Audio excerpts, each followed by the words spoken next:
최악의 대선 토론, 대안 없는 미국. 최악의 미국 대선 토론. 미국 시각으로 6월 27일 저녁 조지아주에서 열린 미국 대선 1차 토론회가 미국 국민을 충격에 빠뜨렸습니다. 조 바이든 대통령과 도널드 트럼프 전 대통령은 1시간 반가량 열띤 토론을 했는데 서방 언론은 이를 두고 최악의 밤, 대참사, 재앙, 지켜보기 고통스러운 토론이라고 혹평했습니다. 대체 무슨 일이 있었던 것일까요? 일단 토론 영상을 20초에서 30초 정도만 보면 어느 정도로 심각했는지 바로 알 수 있습니다. 토론을 시작한 지 10분도 안 된 상황에서 바이든 대통령은 혼절했나 싶을 정도로 기진맥진한 모습을 보이며 말을 제대로 하지 못했습니다. 발언 내용을 들어보면 더 황당합니다. 트럼프 후보가 감세를 주장하자 바이든 대통령이 민주당의 의료보험 정책인 메디케어를 옹호하는 발언을 한 것인데 중간에 말이 꼬이면서 횡설수설하더니 우리가 마침내 메디케어를 무찌른다면 이라고 말을 끝냈습니다.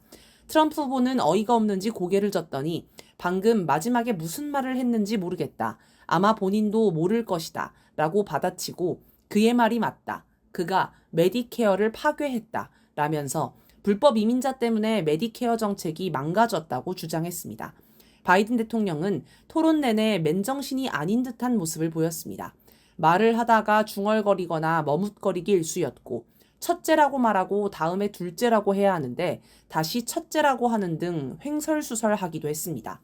대통령 후보 토론이라고 믿기 어려울 정도로 막말과 비속어가 난무하기도 했습니다. 바이든 대통령은 트럼프 후보가 1차 세계대전 전사자를 패배자, 호구라고 불렀다면서 내 아들은 이라크에 파병 갔다가 암 4기 판정을 받고 돌아왔다. 라며 내 아들이 패배자나 호구가 아니라 당신이 호구이자 패배자라고 분통을 터뜨렸습니다. 그러자 트럼프 후보는 그 말은 내가 한 게 아니다. 사과하라 라고 반박했고 바이든은 내가 사과해야 한다는 생각을 사과하라 라고 맞받았습니다. 이에 트럼프 후보는 2021년 아프가니스탄에서 미군이 철수한 사실을 언급하며 미국 역사상 가장 부끄러운 날이었다. 전 세계가 더 이상 미국을 존경하지 않고 제3세계로 취급하기 시작했다. 라고 바이든 대통령을 공격했습니다. 우크라이나의 전쟁을 두고 트럼프 후보는 젤렌스키가 미국에 올 때마다 600억 달러를 받아간다. 그는 최고의 세일즈맨이다. 라고 비꼬았습니다.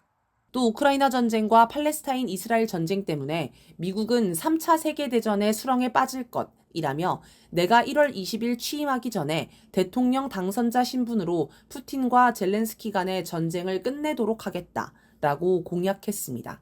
이에 바이든 대통령은 나토 동맹들도 우리만큼이나 우크라이나에 자금을 지원하고 있다. 일본과 한국을 비롯해 전 세계 50개 나라가 우크라이나를 지원한다. 라고 반박했습니다. 그러나 트럼프 후보는 바이든 대통령을 가리켜 호구, 패배자라고 비웃었습니다.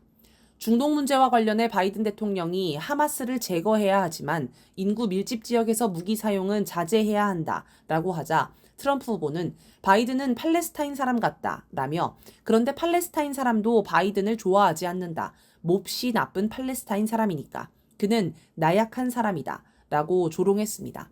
바이든 대통령은 트럼프 후보가 34개 혐의에 대해 유죄 판결을 받았다며 무대 위에 있는 유일한 전과자가 바로 내가 지금 보고 있는 사람이다 라고 하였습니다. 그러면서 트럼프는 공공장소에서 여성을 성추행했고 아내가 임신한 날 포르노 배우와 동침하는 등 다양한 일을 했다. 도덕성이 길고양이 수준이라고 지적했습니다. 이에 트럼프 후보는 나는 포르노 배우와 동침하지 않았다. 유죄 판결을 얘기하는데 바이든의 아들은 매우 높은 수준의 중범죄자다. 바이든도 퇴임하자마자 중범죄자가 될 수 있다. 라고 대응했습니다. 대선 토론회에서 19금 수준의 말들이 오간 것입니다. 한편 실제로 바이든 대통령의 아들 헌터 바이든은 지난 6월 11일 불법 무기 소지 혐의로 유죄 판결을 받았습니다. 토론 중간에 느닷없는 골프 얘기가 한참 오가기도 했습니다. 두 후보 모두 고령이라서 이 문제도 하나의 쟁점이었는데 서로 자기 체력이 좋다고 자랑하면서 나온 말입니다. 트럼프 후보는 나는 2번이나 골프클럽 챔피언십에서 승리했다. 그건 고령자 대상이 아니었다. 바이든은 골프공을 50야드도 못 친다. 라며 자기 골프 실력을 자랑했습니다.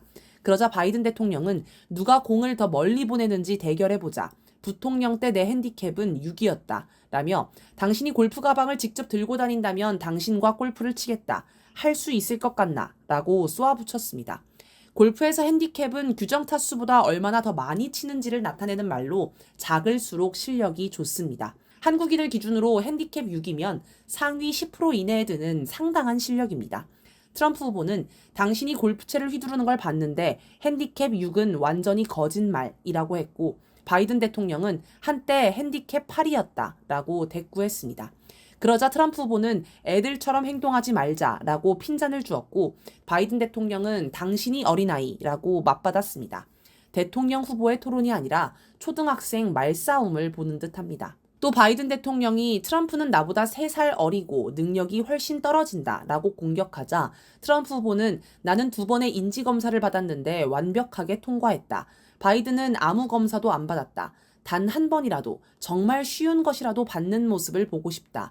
라고 바이든 대통령을 조롱했습니다. 트럼프 후보는 불리한 질문이 나오면 그의 특기인 동문서답으로 대응했습니다. 2021년 의회 폭동 사건에 관해서는 계속 말을 돌리는 바람에 사회자가 예, 아니오로 답해달라라고 요청하기까지 했습니다. 하지만 그는 끝내 분명한 답변을 하지 않았습니다. 트럼프 후보는 나는 누구에게도 폭동을 일으키라고 말하지 않았으며 시위를 평화적, 애국적으로 하라고 말했을 뿐이라고 말했습니다. 또 바이든 대통령이 트럼프 임기 중 실업률이 15%까지 올라갔다라고 주장하자 트럼프 후보는 바이든이 만든 유일한 일자리는 불법 이민자를 위한 것이라고 맞받아쳤습니다. 실제로 국제신용평가사 피치가 지난 4월 11일 보고서에서 이민이 일자리와 경제 성장에 크게 기여했다라고 할 정도로 미국 연구기관에서는 미국의 일자리 증가가 이민자 효과라는 주장이 힘을 얻고 있습니다. 토론회 내내 바이든 대통령은 기침을 하고 가래침을 삼키고 쉰 목소리를 내고 고개를 숙이고 있어 고질적인 문제인 체력 문제, 나이 문제를 더 부각했습니다. 후진국 미국. 요즘은 초등학교 반장 선거를 할 때도 저런 식으로 발언하는 학생은 없습니다. 말꼬투리 잡으며 말싸움하고 동문서답하고 횡설수설하고 토론 중간에 조는 건지 딴 생각하는 건지 정말 처참합니다. 벨기에 총리였던 기 베르호프스타트 유럽의회 의원은 토론회를 본 후 미국의 민주주의는 노인 지배에 의해 우리 눈앞에서 죽었다라고 X에 적었습니다. 프랑스 언론 리베라시옹은 현대 미국 정치사에 전례가 없는 재앙이라고 하였습니다. 미국 정치 전문 매체 폴리티코는 바이든 지지자의 말을 빌어 트럼프의 거짓말에 아무도 관심을 기울이지 않을 정도로 바이든이 역사상 최악의 토론을 했다고 지적했습니다. 민주당 내에서는 지금이라도 후보를 교체해야 한다는 요구가 빗발칩니다. 그런데 이게 바이든 대통령과 트럼프 후보 개인의 문제일까요? 아닙니다.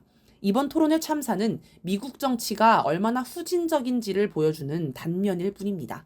정치뿐 아니라 미국 체제 전반이 이렇습니다. 지금 미국 내부를 들여다보면 난기류를 만나 추락하는 비행기의 내부를 보는 듯합니다. 걷잡을 수 없이 완전히 아수라장, 뒤죽박죽이 된 미국의 더 큰 문제는 대안도 없다는 것입니다. 몇 가지 예를 들어 봅시다. 샵 1. 세계 경제가 어렵다는데 미국 경제만 좋다고 합니다. 그런데 정작 미국인의 삶을 보면 전혀 좋아 보이지 않습니다. 지독한 빈부격차 때문입니다. 미국 인베스팅닷컴의 5월 1일자 기사, 미국의 빈부격차 악화시킨 연준의 정책에 따르면 미국의 양적 완화가 빈부격차를 더욱 악화시켰다고 합니다. 또 대부분의 미국인은 물가 상승에 대처할 수 없는 수준의 임금을 받으며 고통받고 있다고 합니다. 결국 미국의 경제 지표가 좋다고 한들 재벌, 부자의 경제만 좋고 중산층은 무너졌습니다. 서민은 힘들고 정규직은 비정규직이 되며 비정규직은 실업자, 노숙자가 됩니다. 그런데 또 고용률은 증가합니다. 알고 보니 이민자 때문입니다. 2023년 미국으로 건너온 이민자 수가 330만 명이고 이 가운데 240만 명이 불법 이민자로 추정됩니다. 기업이 미국인 노동자를 쫓아내고 저임금 외국인 노동자로 빈자리를 채우고 있는 셈입니다. 샵 2. 미국의 도시마다 노숙자가 넘쳐나지만 미국 정부는 우크라이나 전쟁을 지원하느라 여념이 없습니다. 지난 4월 23일 미국 상원은 608억 달러 규모의 우크라이나 지원 법안을 승인했습니다. 공화당의 반대로 7개월 가까이 지체된 끝에 겨우 통과된 것입니다. 이렇게 통과한 예산은 대부분 미국 군수업체에 들어갑니다. 정부가 군수업체에 돈을 주고 무기를 사서 우크라이나에 주는 식입니다. 이걸로도 부족했는지 지난 6월 13일 바이든 대통령은 젤렌스키 대통령을 만나 향후 10년 동안 훈련, 무기 등 군사적 지원과 정보 공유를 해주겠다는 내용을 담은 새 안보 협정을 체결했습니다. 그러나 이렇게 미국이 열심히 지원하지만 정작 우크라이나가 전쟁에서 이길 것으로 여기는 사람은 별로 없습니다. 밑 빠진 독에 물 붓기입니다. 샵 3. 미국은 경제 영역에서 자국을 맹렬히 추격하는 중국을 주저앉히기 위해 몇 년 동안 중국 고립봉쇄 정책에 온 힘을 기울였습니다. 하지만 중국은 이미 세계의 공장이자 세계 최대 시장이 되었기 때문에 대부분의 나라가 자국 경제를 위해 중국 고립봉쇄 정책에 소극적으로 임했습니다. 심지어 미국 기업조차 정부 정책에 저항할 지경이 되었습니다. 샵 4. 팔레스타인 이스라엘 전쟁도 미국 뜻대로 되지 않습니다. 미국 처지에서 이스라엘은 중동에 배치한 불침 항모이기에 절대 포기할 수 없습니다. 그래서 무기도 계속 공급하고 유엔을 비롯한 국제 무대에서 철저히 이스라엘 편을 들었습니다. 이번 토론회에서도 바이든 대통령은 이스라엘 무기 지원을 보류했다는 주장을 두고 우리는 이스라엘이 필요로 하는 모든 무기를 제공했고 그들이 필요한 시점에 이를 지원했다라고 반박하였습니다. 트럼프 후보는 친팔레스타인 시위자를 추방하고 팔레스타인 난민 입국을 금지하겠다며 극우 정책을 주장했습니다. 그런데 전쟁은 이길 기미가 보이지 않은 데다 이스라엘의 전쟁 범죄가 점점 부각되면서 비난의 화살이 미국에까지 날아가고 있습니다. 미국과 이스라엘이 국제사회에서 완전히 고립되고 있습니다. 샵 5. 북한이 끊임없이 신무기를 선보이며 미국을 위협하지만 미국은 제대로 대응하지 못하고 있습니다. 한국의 친미 세력은 북한이 도발하지 못하게 미국이 확실한 군사력을 시위해 주기를 바라지만 정작 미국은 오히려 조건 없는 대화만 찾고 있습니다. 이번에도 북한이 초대형 탄두를 장착한 신형 미사일을 발사했지만 미국 국방부 대변인은 우리는 북한이 대화에 복귀할 것을 계속 촉구한다. 이번 북한 미사일 발사가 미국이나 영내 동맹국 또는 협력국에 위협을 가했다는 평가는 없지만 우리는 계속해서 심각하게 받아들일 것이다. 라고 했습니다. 동맹국인 한국이 위협을 느꼈다는데 미국은 북한이 위협한 거 아니야 라며 모른 척합니다. 미국의 위신이 땅바닥에 떨어진 지 오래입니다. 스스로 대안을 무너뜨린 미국. 이처럼 미국의 처지가 매우 암담합니다. 그러니 바이든, 트럼프 누가 대통령이 되든 미국은 미래가 없습니다. 추락하는 비행기에서 출구를 찾아봐야 소용이 없습니다. 토론회가 끝나고 트럼프 후보의 지지율이 올라갔다지만 그건 트럼프 후보를 지지하는 게 아니라 바이든 대통령에게 실망해서 심판하는 것입니다. 트럼프 후보는 토론회에서 자기 임기 때 미국 역사상 가장 위대한 경제를 갖고 있었다라고 자랑했지만 거짓말입니다. 물론 당시 미국 경제 지표를 보면 전반적으로 상당히 좋아 보입니다. 그런데 그건 트럼프 정부가 세금을 깎아주고 정부 지출을 늘리는 기형적인 정책을 펼쳤기 때문입니다. 덕분에 미국 정부 부채는 역대급으로 증가했습니다. 그리고 이마저도 코로나19 사태가 터지면서 실업률이 14.7%까지 치솟고 물류 대란이 발생하는 등 심각한 상황이 됐습니다. 미국 대통령이 누가 되든 출로가 없다면 미국에는 정녕 대안이 없는 것일까요? 민주당, 공화당 어디에도 미래를 맡길 수 없다면 대한정당에 힘을 실어주면 되는 것 아닐까요? 실제로 과거에 진보적 정치인이 대선에 도전한 적이 있습니다. 바로 사회운동가 출신으로 민주사회주의자를 표방하는 버니 샌더스 상원 의원입니다. 샌더스 의원은 2016년, 2020년 대선 당시 민주당 대선 경선에 참여했습니다. 미국의 정치제도는 민주당, 공화당 후보가 아니면 사실상 출마 자체가 어렵기 때문입니다. 2016년 경선 당시 샌더스 의원은 돌풍을 일으켰습니다. 아이오와 경선에서 힐러리 클린턴 후보와 0.3% 차이로 2위를 하는 등 시간이 흐르면서 샌더스 지지자가 급격히 늘었습니다. 그러자 경선 중립을 지켜야 하는 민주당 전국위원회가 샌더스 의원 낙선을 위해 조직적으로 움직였습니다. 전당대회 직전 전국위원회 핵심 인물 7명이 주고받은 이메일 약 2만 건이 공개됐는데 여기에 샌더스 후보를 비방하는 내용이 있었습니다. 파문이 커지자 전국위원회 의장이 전당대회 후 의장직에서 물러나겠다는 성명을 발표해 사태를 무마했습니다. 2020년 경선에서도 부정선거 논란이 있었습니다.